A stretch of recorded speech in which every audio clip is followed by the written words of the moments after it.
A'udzu billahi minasyaitonir rajim. Bismillahirrahmanirrahim.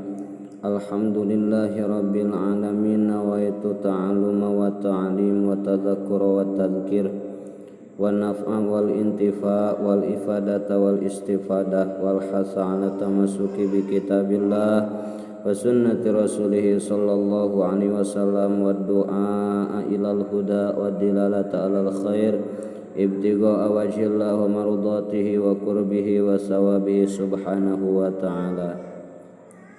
Bismillahirrahmanirrahim. Paslun utawi iki iku pasal ing dalem mertelaaken syurutu jam'i takhiri utawi pira-pira syaratne jama' takhir iku isnani roro. Niatu takhiri sawiji niat ngakhiraken wa qad baqiya lan nyata temen kari min waktil ula saking waktu salat kang awal opo mak barang yasauha kang ngajembari yasima wadawamul udri lan langgengne udur ila tamami saniyati maring sampurnane salat kang kapindo. Bismillahirrahmanirrahim. Salajengna ieu pasal bade ngajelaskeun syarat jama' takhir. Ari jama' takhir teh ieu diterangkeun dina Sahih Imam Al-Bukhari sareng Imam Muslim katampi ti Sayyid Anas saurna kana sallallahu alaihi wasallam idza rahala qabla an tazigha syamsu akhara adh-dhuhra ila waqtil asri summa nazzala yajma'u bainahuma fa in zagat qabla ayyartahila shalla adh-dhuhra summa raqiba. Hartosna kaayaan Kangjeng Nabi sallallahu alaihi wasallam di mana anjeunna angkat nyaba sateu acan mengokna panon poe anjeunna sok ngahirkeun duhur ka waktu asar teras anjeunna lungsur ngumpulkeun antara dua salat. Lamun panon poe mengok sateu acan anjeunna angkat anjeunna sok salat duhur heula teras naik atawa tunggang deui kana kendaraan. Ari syarat jama' takhir saur di dieu syurutu jam'i takhiri.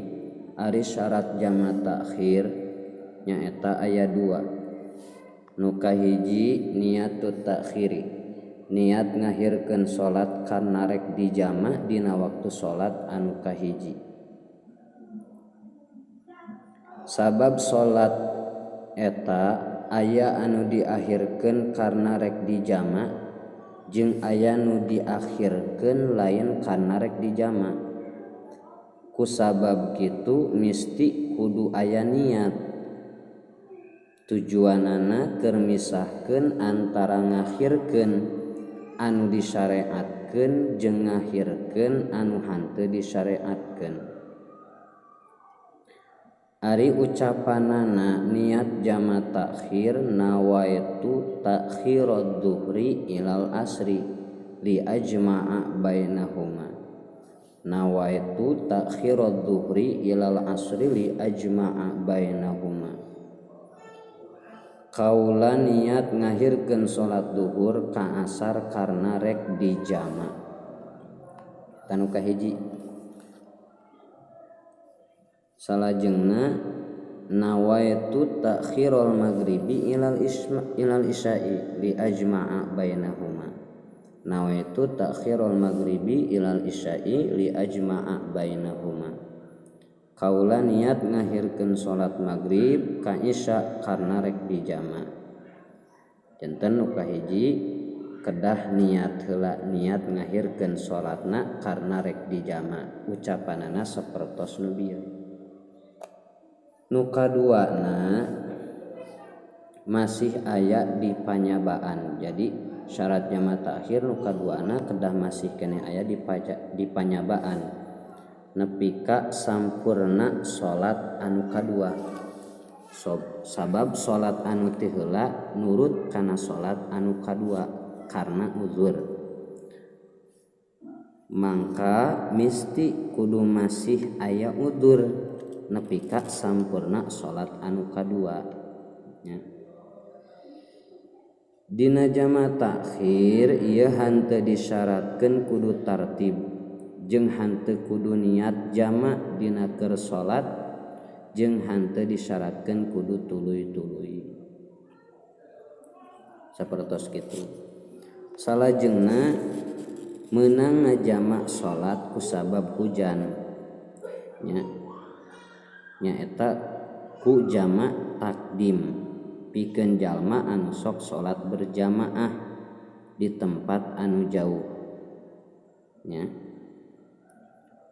anu mana jamakna karena lamun berangkat pikeun ngalaksanakeun salat ieu aya pilara ku ayana hujan di jalanan. Saur Imam Ibnu Abbas shalla Rasulullah sallallahu alaihi wasallam adz-dzuhra wal asra wal maghriba wal isya'a jam'an min ghairi khaufin wala safarin. Rasulullah sallallahu alaihi wasallam parantos salat duhur sareng asar, maghrib sareng isya dijama bari henteu aya kasieun sareng henteu keur angkat-angkatan atawa nyaba. Riwayat Imam Al-Bukhari sareng Imam Muslim. Al-Imam Syafi'i sareng Imam Malik nakwilan eta jama teh dina keur hujan. Nya kitu deui Imam Nawawi milih kana meunang jama ku sabab gering.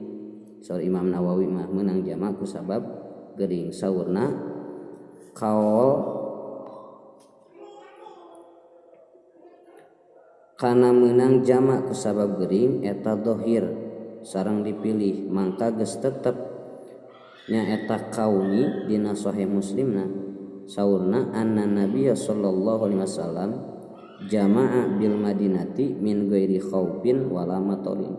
Saenyana Kangjeng Nabi sallallahu alaihi wasallam ngajama salat